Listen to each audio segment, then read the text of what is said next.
Here we have right-wing Israeli nationalists chanting death to Arabs.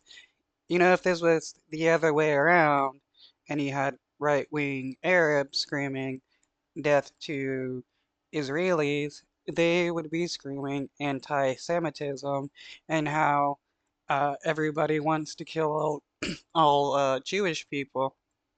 But yet they have no issue with saying death to Arabs and wanting to kill all Arabs. In Jerusalem's Old City, right-wing nationalists take to the streets in a place they believe is their God-given territory. Few countries recognise Israel's claim over the Old City and East Jerusalem. But they don't care. I believe in God, that Bezrat Hashem, in the God's help, eventually all of Jerusalem, Bezrat Hashem, will be ours. It's honestly like religious insanity to claim that a God gave you the right to anything in the world because they don't exist. If you remove the heart from the body will not exist, and therefore we will not allow anyone to remove Jerusalem from our hands. Hours before the yearly Jerusalem Day March, marking the capture of the Old City in the 1967 war, teenagers tore through its narrow, winding streets, harassing Palestinian women, chanting death to Arabs and burning small copies of the Quran. Yeah, and if Palestinians were to do this, they would be labeled as terrorists and anti-Semitic for burning copies of the Torah, harassing people, and chanting death to Jews. But these right-wing nationalists think it's okay for them to do it because they can then cry that they're victims if anybody fights back or says anything about it. Police making arrests but allowing the situation to continue. I came and everyone spat on me.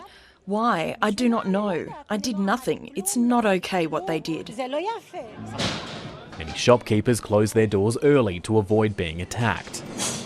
Everyone is very stressed and angry about this situation because it's not a comfortable situation and everyone is getting ready.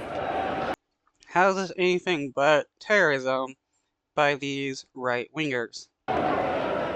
Then the crowds swelled. Thousands marching on Damascus Gate, the entry to the Muslim quarter, en route to the Western Wall under the Temple Mount. And in the long shadow of war, this banner reading that Israel seized Jerusalem in 1967 and will control Gaza in 2025. Just down. They want to control everything because they think because they're God's chosen, they got the right to whatever they want. No different than what the Nazis believed. They believed they were God's chosen and had the right to control whatever they wanted. Down there in the crowd right now is Israel's controversial far-right National Security Minister Itamar Ben-Gvir. He is one of the loudest voices in Benjamin Netanyahu's ear on matters such as continuing the war in Gaza, and he is being mobbed by the crowd below. Earlier, he'd visited the Temple Mount, an area reserved solely for Muslim worship, but he insists the government is changing that. There are truly many Jews flooding the Temple Mount. How nice to see that. In the face of division, some chose peace. Jerusalem is for all of us, for humanity. And that's the symbol that Jerusalem stands for the universe. It is the city that is a symbol for a possibility of a different way of living. It is great that there are Israelis trying to seek peace. I know not every single Israeli in Israel supports what the Israeli government is doing or thinks that these right-wingers are in the right, because they're not.